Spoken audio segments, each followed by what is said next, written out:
Bom dia a todos, amados irmãos e irmãs. Estamos na primeira sexta-feira do mês e o Senhor nos convida a fazer reparação ao seu sacratíssimo coração.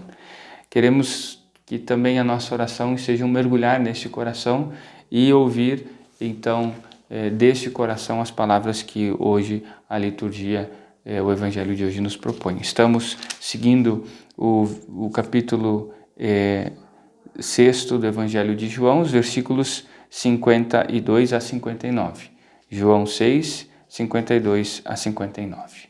Invoquemos o Espírito Santo, em nome do Pai, do Filho e do Espírito Santo. Amém.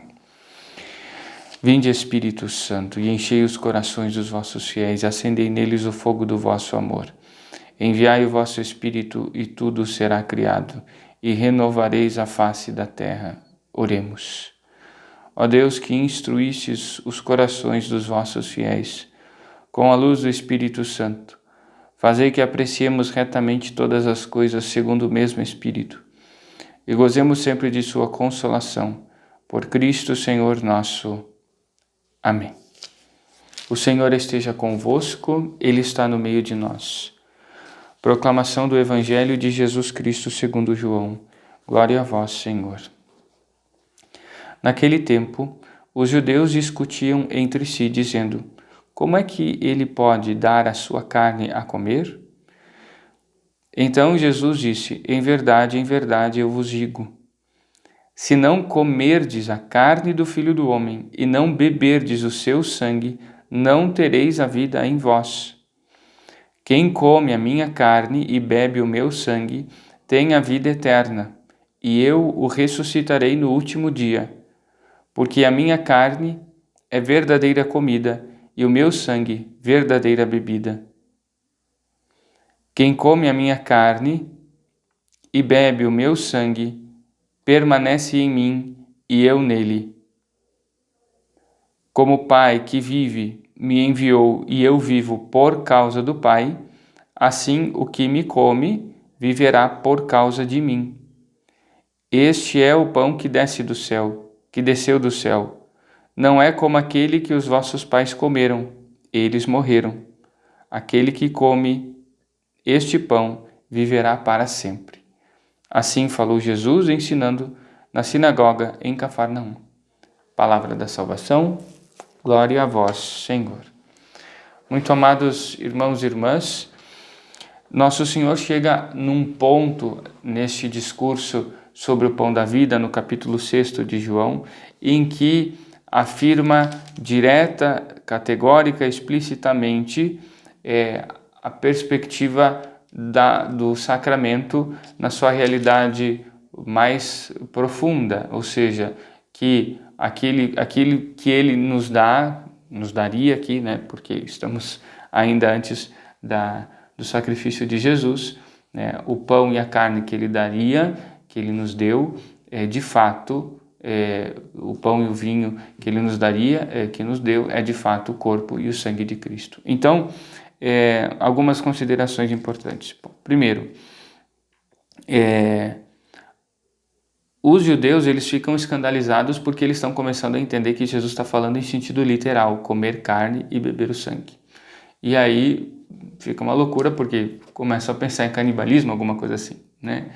Logicamente, por não entenderem tudo aquilo que Nosso Senhor quer apresentar e o mistério é realmente inusitado. Mas o que acontece? À medida que Jesus então vai explicando isso, é necessário que fique muito claro, sobretudo para nós que já estamos no contexto dos sacramentos.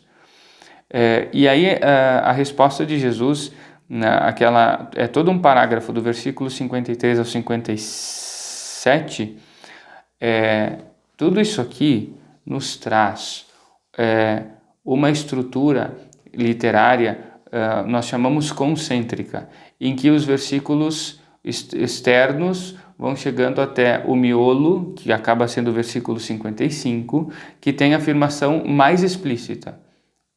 Minha carne é verdadeira comida, meu sangue é verdadeira bebida. Daí, como que nós podemos sair para chegar então ao reflexo disso? Se a carne de Jesus é verdadeira comida, Então, comer a sua carne e beber o seu sangue traz para aquele que o faz a vida eterna, que consiste na ressurreição que ele realiza, o Senhor, porque a sua carne é ressuscitada, traz para nós então a sua ressurreição. Da mesma maneira que isso é possível porque comendo da sua carne e bebendo do seu sangue, se tem a garantia da permanência de nosso Senhor. Permanece em mim e eu nele. Então, ou seja, a maneira através da qual o Senhor quer, pode e de fato permanece conosco é pela Eucaristia. A Eucaristia permite que a presença se estenda, continue dentro de nós e conosco. E é justamente por isso que nós somos convidados a compreender a vida a partir deste alimento. E aqui tem uma mudança importante, né? Porque nós não compreendemos a nossa vida a partir do alimento. O alimento está a serviço da vida. Aqui a vida está a serviço, a nossa vida humana está a serviço desse alimento, porque esse alimento eleva a nossa vida de um nível meramente humano para um nível superior, um nível sobrenatural. E aí então vem os versículos, os 53 e os 57, quando Nosso Senhor diz então que não terá vida em si aquele que não come da sua carne e não bebe do seu sangue, enquanto que aquele que o faz, ele viverá por causa dele. Por causa de Jesus. Então, essa transformação da vida. O pão eucarístico, a carne oferecida e o vinho dado como bebida na Eucaristia, eles colocam a vida humana num outro nível, num outro patamar. É justamente a vida espiritual que se dá por uma presença e que nos permite já tocar e alcançar em certa medida a vida eterna. E aí, como que para coroar isso, eu gostaria de trazer algumas ideias de Santo Irineu de Lyon, quando falava justamente da Eucaristia. Ele dizia assim: portanto, quando o cálice de vinho misturado com água e o pão natural recebem a palavra de Deus, transformam-se na Eucaristia do sangue e do corpo de Cristo. A palavra Eucaristia quer dizer ação de graças, ou seja, não é simplesmente um pão e um vinho, se transformam num corpo e sangue em ação de graças, ou seja, em oferecimento, né? São eles que alimentam e revigoram a substância da nossa carne. O que ele quer dizer com isso, meus queridos? Que, ou seja, esse alimento sustenta a nossa carne, ou seja, a substância da nossa carne, ou seja, a nossa realidade mais profunda. Como é possível, diz ele, negar que a carne é capaz de receber o dom de Deus, que é a vida eterna? Essa carne que se alimenta com o corpo e o sangue de Cristo e se torna membro do seu corpo? Não é só um espiritualismo, amados irmãos e irmãs. Nós comemos a carne no pão eucarístico. Então, transcendamos das aparências de pão e vinho e tenhamos sempre muita noção do realismo da carne e do sangue na Eucaristia. E compreendamos do realismo justamente que ele traz para a compreensão da nossa carne e do nosso corpo e do realismo da presença do Senhor em nós, né?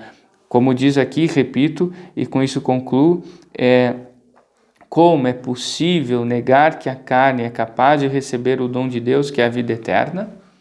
Nós recebemos na nossa carne, na nossa substância, na nossa realidade mais concreta e palpável, o dom de Deus, que é a vida eterna.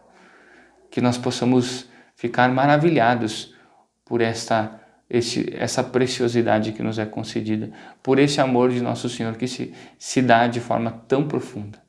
Muito bem, rezemos para que na nossa comunidade, em nossos lares, nós saibamos compreender melhor e cada vez mais a realidade da Eucaristia, do sacrifício, do alimento que nos é dado, da vida que nos que é mantida e que cresce a partir deste dom tão precioso. Rezemos agora então de modo muito especial pelos nossos irmãos que aniversariam, confiemos cada um a intercessão, ao cuidado e a proteção da Virgem Maria, através das nossas orações. Todos juntos queremos, nessa oração, também bendizer a Deus por este dom precioso que é a vida de cada um. Ao mesmo tempo, bendizemos a Deus pela vida matrimonial daqueles que hoje então celebram o dia feliz e santo em que se tornaram, por graça e obra de Deus no sacramento, uma só carne e se tornaram participantes do mistério de Cristo e testemunhas do amor de Cristo pela Igreja. Que esse mistério esteja profundamente presente, arraigado em suas consciências e que traga aí as suas raízes nas coisas mais concretas da vossa vida. Rezemos então por todos vocês. Ave Maria, cheia de graça, o Senhor é convosco. Bendita sois vós entre as mulheres, e bendito é o fruto do vosso ventre, Jesus. Santa Maria, Mãe de Deus, rogai por nós, pecadores, agora e na hora de nossa morte. Amém. O Senhor esteja convosco, Ele está no meio de nós. Pela poderosa intercessão da Virgem Santíssima, do seu castíssimo esposo São José e do nosso padroeiro São Pedro, desça e permaneça sobre vós, vossos lares, vossas famílias, vossos trabalhos, a bênção de Deus Todo-Poderoso, Pai, Filho e Espírito Santo. Amém. Tenham todos um abençoado dia. Fiquem com Deus.